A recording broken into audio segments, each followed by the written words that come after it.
Batía la escalera, como se dice en el béisbol. Casi le da a mí en eso. Un poquito como el doble. Un poquito, sí, así es. Ahora, Rafael Simón, fíjate, precisamente uno observa que la oposición está en una especie de momento político muy complicado. Una gran división en su seno, ni siquiera entre dos visiones, sino entre tres, al menos en el momento actual, quienes participan de la línea electoral, quienes participan del llamado Frente Amplio y quienes cuestionan a los otros dos.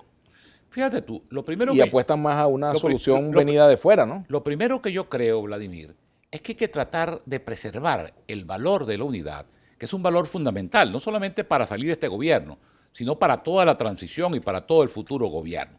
Hay que tratar de mantener la unidad por encima de las diferencias. Nosotros tenemos, entre los dos grupos, vamos a decir, más importantes de la oposición venezolana, la MUD-Frente Amplio, y los que estamos nucleados en torno a la candidatura de Falcón, tenemos una divergencia táctica. Nosotros creemos que un gobierno que tiene el 80% de repudio popular y que tiene más del 80% que le atribuye al candidato presidente la responsabilidad de terrible situación que estamos viviendo, es un gobierno absolutamente derrotable por la vía electoral y por la vía democrática.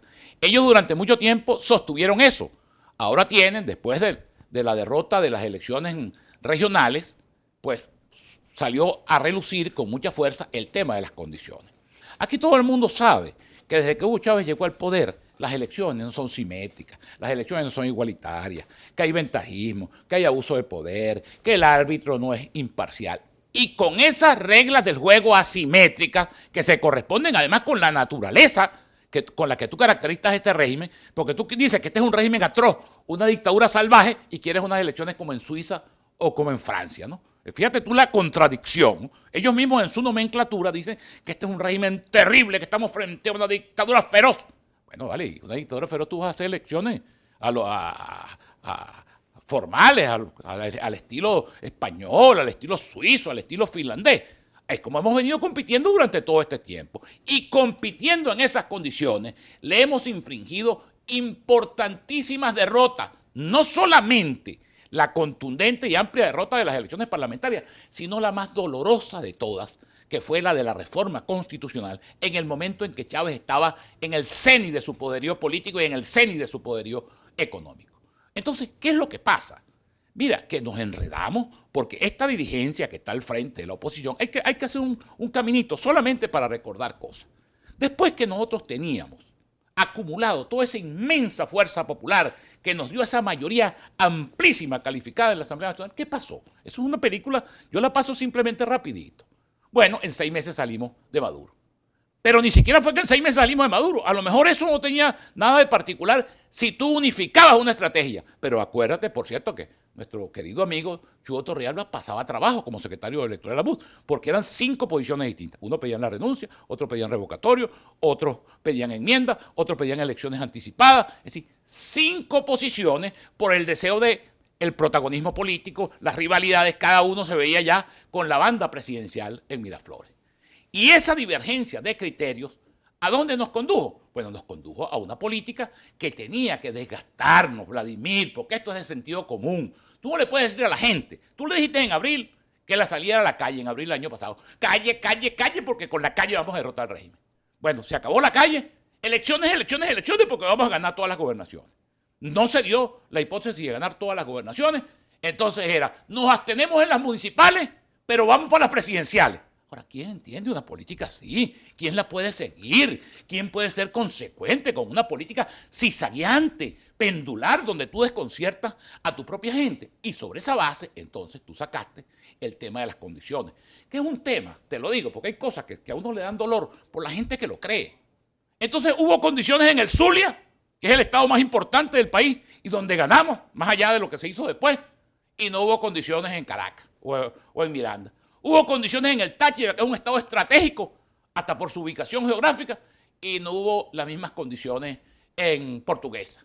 Hubo condiciones en Mérida y no hubo condiciones. Mira, ese tema de las condiciones, por supuesto que no hay condiciones, pero también es verdad que una mayoría sólida y una defensa activa del voto no la derrota nadie, y eso lo saben los dirigentes de la MUD, muchos de los cuales, como mis amigos Henry Ramos o mi amigo Manuel Rosales tienen 50 años en política, lo mismo que tengo yo. Ellos saben que si hay una mayoría popular y si esa mayoría popular se defiende en las mesas, eso no lo derrota nadie. Frente a eso no hay gobierno, no hay abuso, no hay arbitrariedad que se robe esas elecciones. El único caso donde sí hay que hacer una excepción, y la hago en beneficio de otra persona a la que yo aprecio mucho porque es un luchador incansable, amigo tuyo y mío, es el caso de Bolívar, donde Andrés Velázquez sí obtuvo una victoria contundente y le robaron. Pues eso sí fue un arrebatón electoral. Pero eso es harina de otro costal. El propio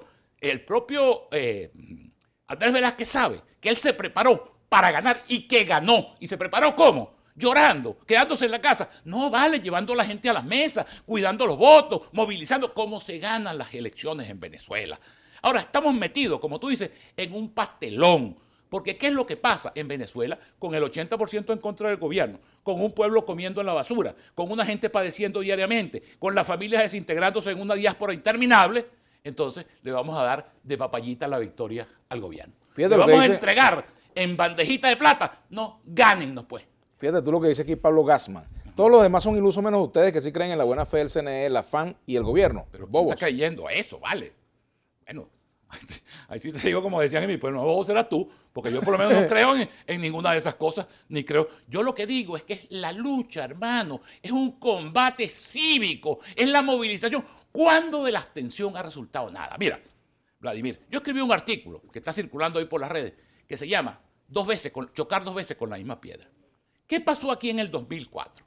En el poderío de Chávez, porque Chávez en el 2004 estaba en el CENI, además venía de ganar el referéndum revocatorio de agosto, estaba en la cúspide de su liderazgo y estaba también empezando a recibir los beneficios del alto ciclo de precios petroleros que permitía disponer de dinero abundante. Bueno, la oposición tomó la decisión de retirarse con los mismos argumentos de ahora. 2005, el argumento de que se deslegitimaba al régimen y se deslegitimaba al poder legislativo y que no habían condiciones. Bueno, ¿cuál fue la consecuencia de eso? Ya la vimos. Vamos a hacer una pausa, sí. Rafael Simón. Y antes de hacerla, aquí dice Party 2.0. Los tiempos de quienes pasan hambre son muy distintos a los que piden no participar. Los de uno es cuestión de vida o muerte y los de otros son de negocios, posiciones y poder. Hay que ir a votar, salir del gobierno es la prioridad, dice aquí. Bueno, hacemos la pausa y ya venimos.